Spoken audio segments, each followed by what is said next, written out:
Assalamu alaikum wa rahmatullahi wa barakatuh. Once again, most welcome to Sir Said Aghajan English language classes with lesson number 8. Dear listeners and dear friends, I think you are doing well and having a good time. امید دی چې تاسو به ښه یاست او په ښه حالت کې به یاست او تاسو ته په سر سره غاجان انګلیش لینګویج کلاسز کې د اتم نمبر سبق سره هرکلی وایو. Dear friends, as you know, yesterday we had not lesson. پرون زموږ سره سبق نو.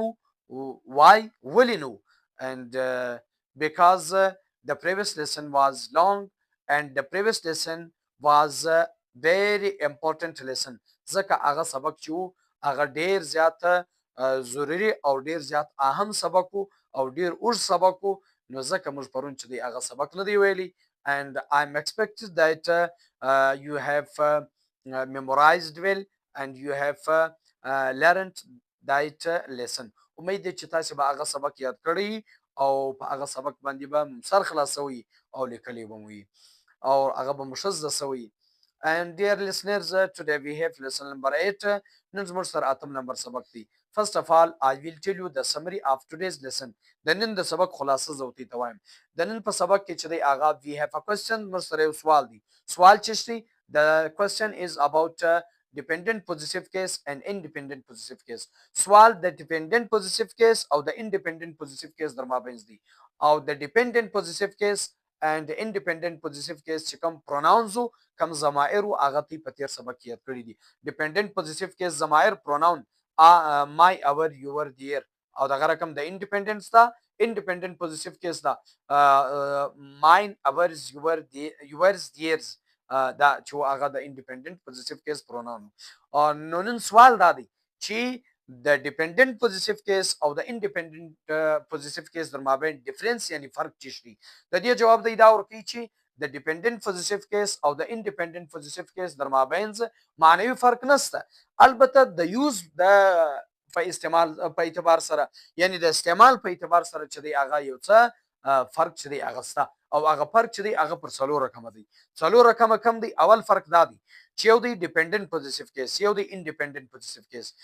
dependent possessive case اول فرق دا دی چې د dependent possessive case یعنی my our your their his her it د دغه ضمائر بعد د اسم راتګ د noun راتګ چې دی هغه لازمي دی.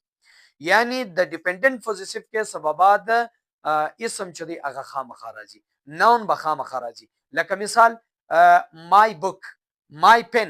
ګوره دلته dependent possessive case چې دی هغه my دی د دې بعد pen چې دی هغه noun دی نن راغلی.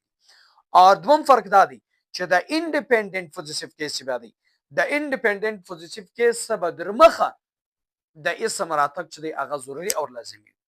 یعنی د dependent possessive case به بعد noun راځي او دوم فرق دا دی چې د independent possessive case به بیا در مخه noun چې دی هغه خامخا راځي. دا دوه فرقه. د دې مثال بیا چی شي. د دې مثال دا دی مثلا this pen is mine یا this book is mine. ګوره book چې کوم دی یا pen چې کوم دی دا noun دی او د دې بعد چې دی هغه چې راغلی دی pronoun یعنی independent possessive case راغلی دی او دا noun چې دی دا د independent possessive case څخه در مخه چې دی هغه راغلی دی لکه book یا pen. دریم فرق دا دی پر بورډ باندې هغه دا دی چې کله کله دی وای dependence. دریم فرق دا دی چې dependent possessive case چې د اردو معنا کې اپنا اپنے اپنی د دې ترجمه په اردو کې چې دا هغه دی ورکولای سي. یعنی ته دا ویلای سي چې my pen ये मेरा अपना किताब है मेरी अपनी किताब है دا زما خپل کتاب دی. یعنی د دریم فرق دا دی چې د dependent possessive case په اردو کې ته د اپنا د اپنے د اپنی ترجمه کولای سي جبکې د independent possessive چې کوم کیسونه دي په هغه کې ته په اردو کې د اپنا او د اپنی او د اپنی ترجمه چې ده هغه نشي کولای. یعنی دا نشي ویلی چې مثلا this pen is mine دا کلم چې دی هغه مثلا زما په خپل دی سر په خلاصو دا چې دی هغه نشي ویلی سیسو. یعنی د اپنا او د اپنی او د اپنی ترجمه په dependent possessive case کې ته کولای سي په independent possessive case کې چې دی هغه ته نشي کولای.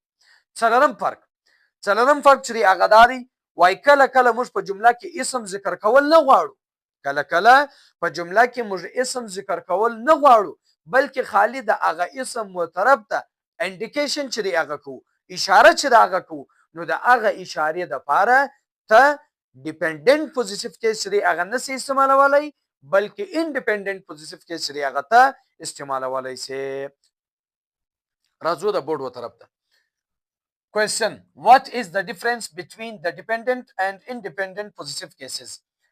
सवाल डिपेंडेंट और इंडिपेंडेंट पोजेसिव केस में क्या फर्क है पर एक फर्क चिश्ती जवाब there are little bit difference between these two kinds of pronoun د ضمیر د دغه دوه صورتو در مابین لږ فرق دی او هغه فرق پر څلور رقم دی اول dependent case के बाद اسم का आना लाजमी है ګوره د डिपेंडेंट یعنی د my our your dear د دې بعد د اسم راتګ چې دی هغه ضروري دی د دې بعد بخامخا اسم لکه my pen دا डिपेंडेंट पोजीसिव केस से बाद नाउन रागली दी अगर पेन दी दुम इंडिपेंडेंट से पहले इसम का आना जरूरी है द इंडिपेंडेंट प्रोनाउन च कम दी द ये सब दरमखा इसम यानी नाउन रागली लका दिस पेन इज माइन वरदा डिपेंडेंट थी इंडिपेंडेंट पोजीसिव प्रोनाउन दी लेकिन द ये बाद दा इसम प्रोनाउन च दी इसम यानी नाउन च दी अगर रागली दी और दगा रकम दरेम फर्क डिपेंडेंट केस उर्दू में अपना अपनी अपने का तर्जुमा दे सकता है डिपेंडेंट केस से कम दी उर्दू की अपना और अपने और अपनी तर्जुमा और कवाले सी